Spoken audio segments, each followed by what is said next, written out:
আসসালামু আলাইকুম আমার ভাই ও বোনেরা। বাংলাদেশের জাতীয় ফাঙ্কাস মাছ আজকে রান্না করবো। ফাঙ্কাস মাছ রান্না করার লেগে ফার্স্টে মাছগুলো ভালো করে ধুইয়া পরিষ্কার কইরা তারপরে ভাজার পরে পেঁয়াজ কুচির মধ্যে দিয়ে দিলাম হলুদ গুঁড়ো, মরিচ গুঁড়ো, রসুন বাটা, সামান্য পরিমাণে লবণ। তারপরে এগুলো ভালো করে নাড়তে থাকলাম। নাড়ার পরে পেঁয়াজগুলো নাড়তে নাড়তে যখন এক পর্যায়ে ভাজা হয়ে যাবে, ভাজা হওয়ার পর পরিমাণ মতো পানি দিয়ে দেবো। যখন ভালো করে কষানো হয়ে যাবে পেঁয়াজের সাথে, তারপরে দিয়ে দেবো সবগুলো মাছ দেওয়ার পরে অল্প আছে এগুলোকে রাঁধতে থাকবো।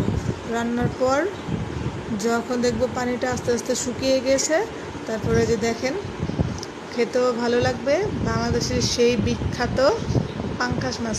মানুষ যে কি এর লেগে পাঙ্কাশ মাছ খায় আইন করতে মারি না, পাঙ্কাশ মাছ আমার কাছে একটু ভালো লাগে না। আমাদের ফ্যামিলি খায়, এর জন্য তাদের জন্য আজকে রান্না করলাম। এটার গন্ধও আমার সহ্য না। আপনাদের কাছে কেমন লাগে অবশ্যই আপনারা জানাবেন। ধন্যবাদ।